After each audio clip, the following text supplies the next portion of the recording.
Namaste, నేను కవిత. Welcome to I dream news.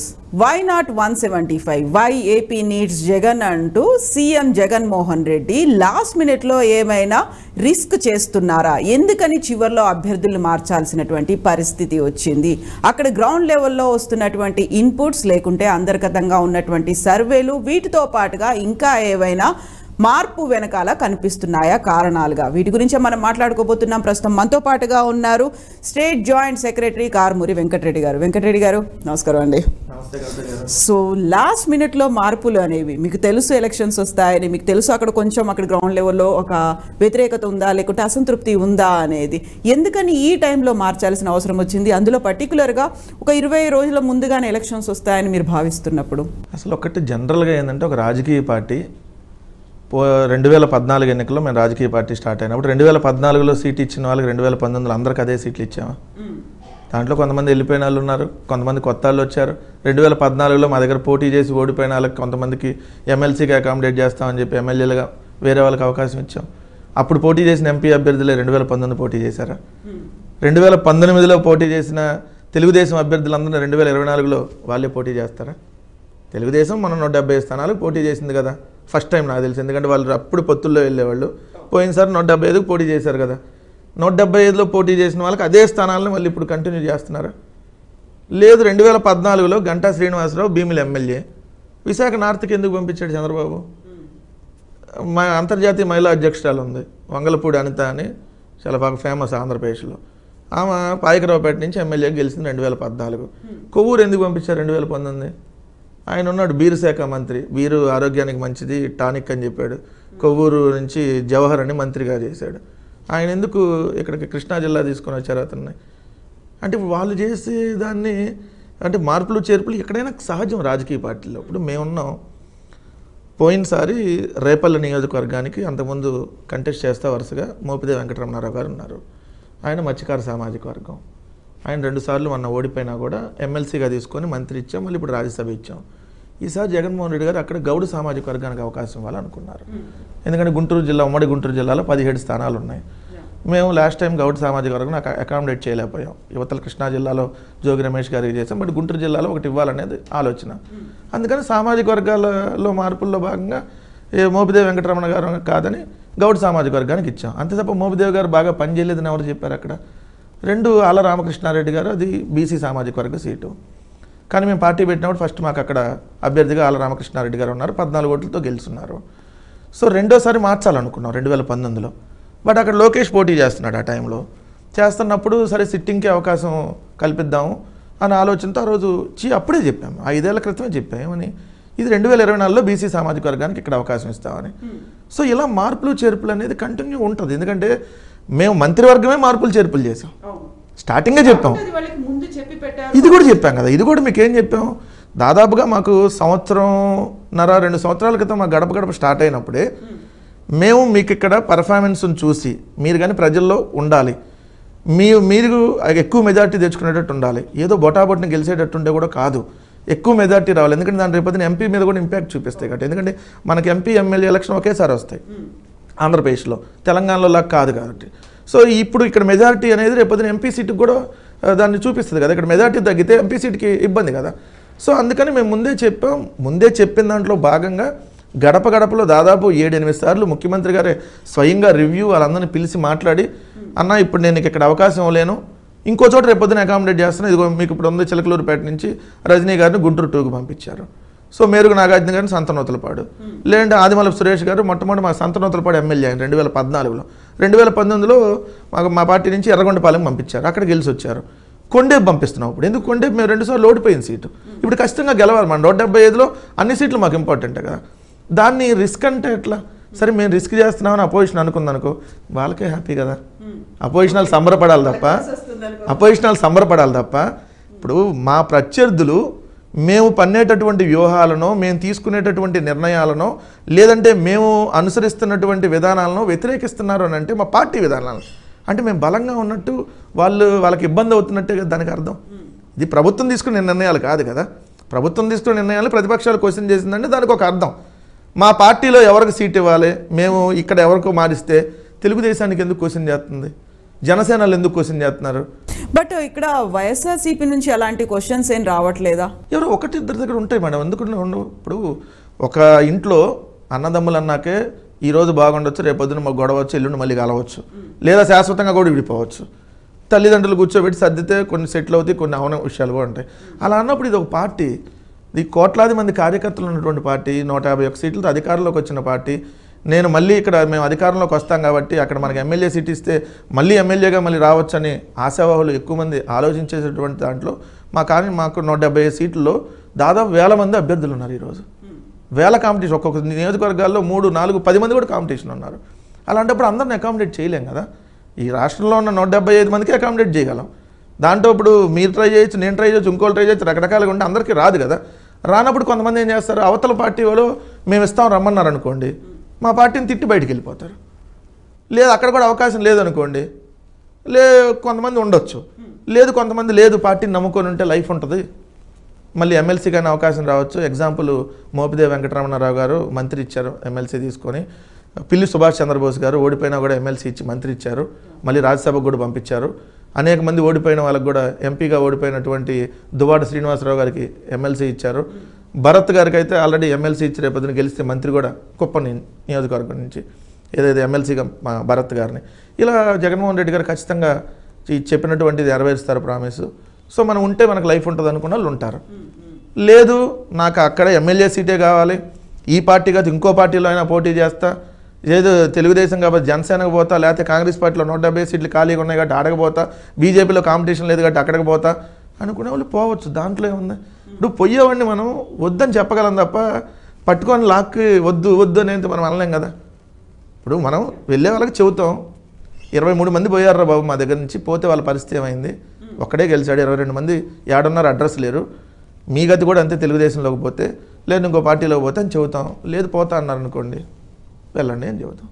ఎందుకంటే ఏం చెబుతాం. ఒక మాట అన్నారు మీరు, సామాజిక సమీకరణాలు అనేది, అక్కడ సామాజికంగా ప్రభావం అనేది విపరీతంగా ఉంటుంది. అప్పుడు సోషల్ ఇంజనీరింగ్ని మీరు ముందుగా అంచనా వేసి మారుస్తున్నారు అనుకున్నప్పుడు అక్కడ యాక్సెప్టెన్సీ అనేది ఎలా ఉంటుంది? ఇప్పుడు సడన్గా అక్కడ ఎక్స్పెక్ట్ చేస్తున్న వాళ్ళు ఆస్పిరెంట్స్ ఇంకెవరో ఉంటారు, పోటీ పడుతున్నారని మీరు అన్నారు. అలాంటప్పుడు సరికొత్తగా ఇంకొక అభ్యర్థి వచ్చారు, లేకుంటే ఇంకొక చోటు ఉన్నటువంటి సిట్టింగ్ ఎమ్మెల్యే మా దగ్గర నుంచి పోటీ పడుతున్నాడు అనుకున్నప్పుడు అక్కడ కోఆపరేషన్ అనేది, కోఆర్డినేషన్ అనేది ఉండాలి కదా. దాన్ని ఇలాంటి ప్రాబ్లం రాకుండా ఉండాలంటే ఏం చేస్తున్నారు అక్కడ? దాదాపుగా 2-3 నెలల నుంచి వాళ్ళకి ఇన్స్ట్రక్షన్స్ ఇచ్చేసాం. ఎస్ మీది పర్ఫార్మెన్స్ ఇక్కడ మీరైతే కొంత యాక్సెప్టెన్సీ లేదు, మిమ్మల్ని ఇక్కడ ఈసారి ఆపుదాం అనుకుంటున్నాము, ఈసారి వేరే వాళ్ళకి అవకాశం ఇద్దాం అనుకుంటున్నాం, కొంతమంది బాగున్న దగ్గర కూడా సామాజిక వర్గాల ఈక్వేషన్లో మార్చాలనుకుంటున్నాం అని చెప్పాం. వాళ్ళని వేరే నియోజకవర్గానికి పంపుతున్నాం. ఇప్పుడు ఉషా శ్రీచరణ్ గారు ఉన్నారు, ఆల్మోస్ట్ ఆయన కళ్యాణ్ దుర్గం నుంచి పెనుగొండకి, కళ్యాణ్ దుర్గంలో వాల్మీకి సామాజిక వర్గానికి ఈసారి అవకాశం ఇద్దాం అనుకున్నాం, మీరు ఇక్కడికి పెనుగొండకు మారాలని చెప్తున్నాం. సో అట్లా కొంత ముందే అక్కడ ఉన్న నాయకులకు కూడా ముందే చెప్పేస్తా ఉన్నాం. ఇక్కడ ఒకటి ఏంటంటే కొంత మీరు అన్నట్టుగా ఒక 4 రోజులు 10 రోజుల్లో సెట్ అవ్వడానికి టైం పట్టవచ్చు. బట్ ఇంక ఎలక్షన్ ఇంకా 3-4 నెలలు టైం ఉంది కదా, ఏప్రిల్లో ఎలక్షన్. సో మేమేదో నామినేషన్లు వేసే ముందు రోజు మార్చట్లా, నామినేషన్ వేసే రోజు అప్పుడు మార్చి గవక్కన తీసుకొని వచ్చి, మీకు అంతకుముందు ఎట్లా ఉండేది కాంగ్రెస్ పార్టీలో, ఆయన ఏ రాష్ట్రమో తెలియదు, ఏడొచ్చి ఎంపీకి పోటీ చేస్తారు. ఇప్పుడు కూడా సోనియా గాంధీని తెలంగాణలో పోటీ చేపిస్తా అంటున్నాడు, మొన్న ఎవడో ఇక్కడ తెలంగాణలో ఉన్న కాంగ్రెస్ పార్టీ వాళ్ళు, ఆమె ఏ రాష్ట్రం, మోదీ కూడా పోటీ చేస్తారంటున్నారు. అదే నేను అంటున్నది. బట్ మేము అక్కడ కాదు కదా, మా రాష్ట్రంలో ఉన్నటువంటి మా పార్టీలో ఉన్నటువంటి వ్యక్తులకే మేము అవకాశం ఇస్తున్నాం. సో అది మీరు అన్నట్టుగా ఆ జిల్లాలో పక్క నియోజకవర్గం వల్ల అయ్యి ఉండొచ్చు. బట్ బాగా తెలిసిన, ఇప్పుడు నోటెడ్ అనుకుడు సుచరిత గారు ఎమ్మెల్యేగా గెలుచున్నారు, హోంమంత్రిగా చేశారు, సో ఆమె స్టేట్ అంతా తెలుసు. అలాంటిది తాటికొండ పక్కనే నియోజకవర్గం, పత్తిపాడు ఆనుకొని ఉంటుంది తాటికొండ, పత్తిపాడు తాటికొండ బోర్డర్స్, ఆమెను పక్క నియోజకవర్గానికి పంపించాం. ఎందుకు తాటికొండ మళ్ళీ ఈసారి రాజధాని సీటు ఖచ్చితంగా గెలవాలి, పోయినసారి మా పార్టీలో గెలిచిన తెలుగుదేశానికి అమ్ముడు పోయింది కాబట్టి ఉండవల్లి శ్రీదేవి, సో ఇక్కడ మార్చాం. ఎందుకు పత్తిపాడులో ఖచ్చితంగా గెలుస్తాం, తాటికొండ ఏమైనా తీసుకొని వచ్చినప్పుడు నోటెడ్ ఫేస్ కాబట్టి అట్లా కొన్ని మార్పులు చేర్పులు జరుగుతున్నాయి. సామాజిక వర్గం అనేది మొట్టమొదటి ప్రాధాన్యత. ఎందుకంటే ఈ భారతదేశంలో 75 సంవత్సరాలు అవుతున్న కొన్ని సామాజిక వర్గాలు ఇప్పటి వరకు కూడా అసెంబ్లీకి వెళ్ళినటువంటి దాఖలాలు లేవు. కనీసం వాళ్ళకి మున్సిపాలిటీలో వార్డు మెంబర్గా ఇచ్చిన దాఖలాలు కూడా లేవు. అలాంటిది మేము కొన్ని సామాజిక వర్గాలను, మేమంటే విజయవాడలో నగరాలు అనే సామాజిక వర్గం ఉందని ఎవరికి తెలియదు, విజయవాడలో ఉన్న పబ్లిక్కే తెలియదు, పొలిటికల్ లీడర్స్ కూడా తెలియదు. బీసీలో నగరాలనే ఒక కమ్యూనిటీ ఉంది, ఆ నగరాలనే కులం అనేది ఉందని ఎవరికి తెలియదు. కానీ అలాంటి రాయన భాగ్యలక్ష్మి గారిని విజయవాడ మేయర్ చేశారు జగన్మోహన్ రెడ్డి గారు. సో అలా వెనకబడినటువంటి కులాలు, వడ్డెర సామాజిక వర్గం, ఇంకో సామాజిక వర్గం, వాళ్ళందరికీ కనీసం ఎమ్మెల్సీ గానో ఎమ్మెల్యే గానో చట్టసభల్లో వాళ్ళకు కూడా ప్రాతినిధ్యం ఇవ్వాలి. ఎందుకంటే 75 ఏళ్ళు అవుతుంది స్వాతంత్రం వచ్చి, ఇప్పుడు కూడా కొన్ని కులాలు ఇంకా అసెంబ్లీలో రాలేదు అని అంటే, అంతకుముందు ఇప్పుడు రిజర్వేషన్స్ ఉన్నప్పటికీ కూడా ఉన్నా కూడా రావట్లేదు అని అంటే ఇంక మనం ఇంకెక్కడున్నట్టు. సో అందరికీ సమాన అవకాశాలు ఉండాలి. ఈ రాష్ట్రంలో ఎస్సీ, ఎస్టీ, బీసీ మైనార్టీలు అత్యధికంగా ఉన్నారు. వాళ్ళు ఉన్నటువంటి ఆ సామాజిక వర్గాలకి ఎక్కువ సీట్లు కేటాయించాలి. ఇది ముఖ్యమంత్రిగా జగన్మోహన్ రెడ్డి గారు తీసుకుంటున్నటువంటి నిర్ణయం. పార్టీ అధ్యక్షుడిగా ఆయన ముందే తీసుకున్నారు 2019 ఎన్నికల్లో. ముఖ్యమంత్రిగా మేము వచ్చినాక అసెంబ్లీలోని చట్టం తీసుకొని వచ్చాం 50% ఎస్సీ, ఎస్టీ, బీసీ మైనార్టీలకు ఉండాలని. అలానే ఇప్పుడు కొంచెం సీట్లు పెంచాలి అనేది ఆలోచన. సో మేము పెంచుతుంటే అవతలాలు గగ్గోలు పెడుతున్నారు. ఎవరు మా వాళ్ళు పెట్టట్లా, తెలుగుదేశం వాళ్ళకి సంబంధించిన మీడియా జగన్మోహన్ రెడ్డి గారు 70 మారుస్తున్నాడు, 60 మారుస్తున్నాడు, ఓడిపోతున్నారని మారుస్తున్నారు. చంద్రగిరిలో ఓడిపోయి కుప్పంకు మారింది ఎవరు? చంద్రబాబు నాయుడే కదా. గంట లేదంటే మీరు అన్న కొన్ని పేర్లు ఎందా అనిత, వీళ్ళందరినీ ఎందుకు మార్చారు మీరు? ఇప్పుడు కూడా అసలు మీ నియోజకవర్గం ఎక్కడ? మీతో రామారావు గారిది ఇక్కడ వచ్చేటప్పుడు గుడివాడ. మరి మీరు రామారావు గారు వారసులు అయితే అక్కడి నుంచి ఎందుకు పోటీ చేయట్లా? బాలకృష్ణ గారు నాకు హిందూపురం ఎందుకు పోటీ చేపిస్తున్నారు? గుడివాడలో ఎందుకు పోటీ చేయించట్లా? చంద్రబాబు నాయుడు చంద్రగిరి కదా, నారావారిపల్లె, మరి ఎందుకు కుప్పంలో పోటీ చేస్తున్నాడు? అంటే మీరేమో ట్రాన్స్ఫర్లు అవ్వచ్చు, మీరేమో ట్రాన్స్ఫర్లు చేయొచ్చు, మీరేమో మీ ఉన్న ఊరు వదిలేసి పక్క ఎక్కడో వేరే జిల్లాల్లో పోటీ చేయొచ్చు. హిందూపూర్ ఆడ, గుడివాడ ఆడ మేడం, ఎంత దూరం హిందూపూర్కి గుడివాడకి? బాలకృష్ణ ఎందుకు హిందూపూర్లో పోటీ చేస్తున్నాడు? గుడివాడ సొంత ఊరు కదా అక్కడ ఎందుకు పోటీ చేయట్లా? మరి వీటన్నిటికి వాళ్ళు సమాధానం చెప్పరు. మేము సామాజిక న్యాయంలో భాగంగా అందరికీ పెద్దపీట వేయాలని కొన్ని మార్పులు చేర్పులు చేస్తుంటే మా ప్రభుత్వం మీద వ్యతిరేకతను మారుస్తున్నామని చెప్పి ఇదో పెద్దగా ప్రచారం చేస్తూ ఉన్నారు. బట్ ప్రజలైతే వీళ్ళు చేసేటటువంటి ప్రచారాలని నమ్మరు. కానీ బట్ ఆ మీడియాలో అయితే మాత్రం రోజు వాళ్ళ ఇష్టం మా మీద వ్యతిరేక కథనాలు వడ్డీ వారుస్తూనే ఉంటారు. ఇక వాళ్ళ విజ్ఞతగా వదిలేసాం అది. ఇప్పుడు జాతీయ పార్టీలు బీజేపీ, కాంగ్రెస్ కూడా ఆంధ్రప్రదేశ్ మీద విపరీతంగా ఫోకస్ పెట్టాయి. ఎందుకంటే అక్కడ అసెంబ్లీ ఎలక్షన్స్, పార్లమెంట్ ఎలక్షన్స్ రెండు కలిసి వస్తున్నాయి కాబట్టి. సో కేవలం ఎమ్మెల్యే అభ్యర్థుల్ని మాత్రమే మారుస్తున్నారా? ఎంపీలని కూడా మారుస్తారా? సిట్టింగ్లను కూడా మార్చే అవకాశం? ఆబ్వియస్లీ సిట్టింగ్ ఎంపీలను కూడా మార్పులు చేర్పులు ఉన్నాయి. పోయినసారి 25 మంది ఎంపీల్లో ఏదైతే 7 బీసీ సామాజిక వర్గానికి ఇచ్చున్నాం, ఈసారి కొంచెం పెంచే ఆలోచన ఉంది. రెండోది కొన్ని మార్పులు చేర్పులు. పోయినసారి ఎంపీగా పోటీ చేసిన వాళ్ళు ఒకళ్ళిద్దరు ఇప్పుడు ఎమ్మెల్యేగా తీసుకోవాలని, ఒకళ్ళిద్దరు మంత్రులుగా చేసిన వాళ్ళు కూడా ఏమైనా ఎంపీలుగా పంపించాలనే ప్రపోజల్స్ అన్నీ నడుస్తున్నాయి. ఖచ్చితంగా మార్పులు చేర్పులు ఎంపీల్లో కూడా ఉన్నాయి. ఎంపీలు, ఎమ్మెల్యేలు అన్నింటిలో మార్పులు. మంత్రివర్గంలో మార్పులు, కొత్త వారికి కొంతమందికి అవకాశం ఇచ్చాం. ఎమ్మెల్యే సీట్లో మార్పులు చేసి కొత్త వారికి మరికొంతమందికి అవకాశం ఇస్తాం. ఎప్పుడూ మీరే ఎమ్మెల్యేగా ఉండకూడదు కదా, ఇంకొకరికి అవకాశం రావాలి. వాళ్ళు కొన్నాళ్ళు చేసిన ఇంకోళ్ళకి కూడా రావాలి.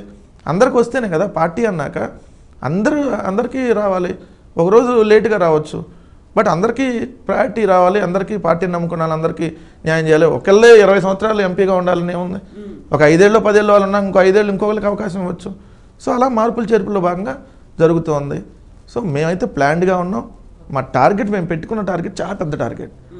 ఈ దేశంలో ఏ రాజకీయ పార్టీ మొత్తం గెలవాలని ఎప్పుడు టార్గెట్ పెట్టుకోవాలి. బట్ మేము మన 151 గెలిచాం.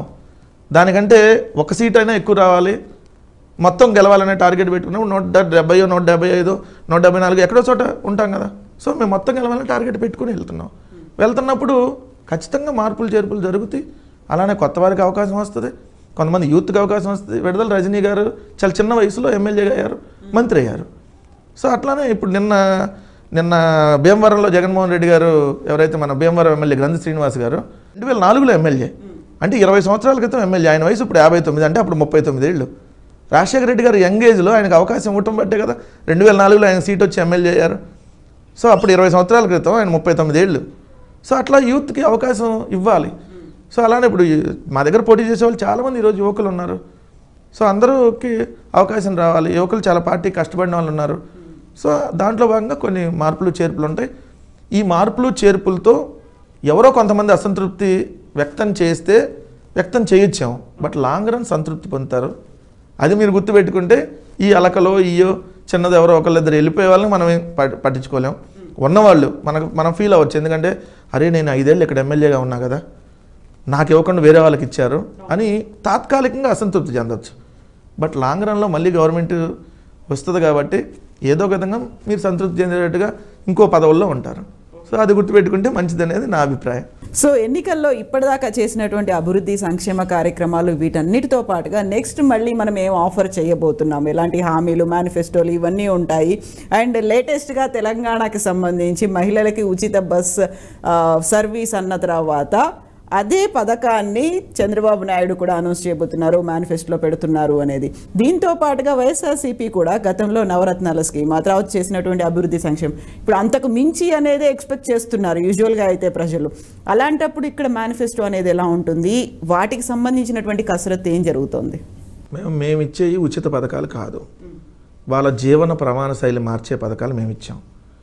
మేము అడ్డగోలుగా చంద్రబాబు నాయుడు లాగా మొత్తం అన్నీ చేసేస్తాం, మేము 650 హామీలు ఇంత పెద్ద పుస్తకాలు వేసి మేనిఫెస్టోలు మేము ఇచ్చింది 2 పేజీల మేనిఫెస్టో, 129 హామీలు మేము ఇచ్చాం. 129 హామీల్లో మేము ఒక సిపిఎస్ రద్దు అనే దాని మీద జిపిఎస్ అనేది మార్చాం. దశల వారి మద్యపాన నిషేధంలో కొంత ఆల్రెడీ సక్సెస్ అయి ఉన్నాం, తాగేవారి సంఖ్య తగ్గించాం.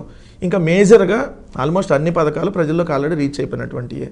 సో అవన్నీ 4.5 ఏళ్ళుగా ఇస్తూనే ఉన్నాం. మీరన్న ఉచిత బస్సు ప్రయాణం అనేది మొన్న ఒక ఈనాడు అనే పత్రిక ఉంది, ఆయన రామోజీరావు పత్రిక, మా మీద నిరంతరం విషయం చెప్పే పత్రికలో మేమేదో దాని మీద ఆలోచిస్తున్నామని రాశారు. ఎవరు చెప్పారు ఆలోచిస్తున్నామని? ఏమన్నా రామోజీరావు గారికి ఏమన్నా జగన్మోహన్ రెడ్డి గారు ఫోన్ చేసి చెప్పారా? మేము అటువంటి వేటి మీద ఆలోచన ఏమి లేదు. చంద్రబాబు నాయుడు కర్ణాటక పథకాలు, తెలంగాణ పథకాలు ఇంకోటి కాపీ కొట్టి వాళ్ళు మేనిఫెస్టో ఇస్తారేమో. జగన్మోహన్ రెడ్డి గారికి ఒక విజన్ ఉంది, ఏం చేస్తే మనం పేదల బతుకులు బాగుపడతాయి. సో పేదలు వాళ్ళ కాళ్ళ మీద వాళ్ళు నిలబడాలంటే చేయూత, ఆసరా ఇలాంటి పథకాల ద్వారా చిరు వ్యాపారులను ఆదుకోవటం, వాళ్ళకి ఏదైతే డబ్బులు అందించి వాళ్ళకి ఉపాధి కల్పించి వాళ్ళకి చిన్న చిన్న షాపులు పెట్టించుకోవటం, ఇలాంటి వాటి మీద దృష్టి సారిస్తారు. సో దానిలో భాగంగానే మేము ఆల్రెడీ ఆ పథకాలన్నీ చేసాం. కాదు మీరు అన్నట్టుగా కొన్ని పథకాలు ఉంటాయి, అవి కొన్ని పెంచాల్సినటువంటి అవసరం ఉంటుంది. జనరల్ ఎగ్జాంపుల్ పెన్షన్లు. ఎందుకంటే పెన్షన్లు మేము అధికారంలోకి రాకముందు 39 లక్షల మందికి ఇక్కడ పెన్షన్లు ఇచ్చారు ఆంధ్రప్రదేశ్లో. అది కూడా 1000 రూపాయలు ఇచ్చేవాళ్ళు. జగన్మోహన్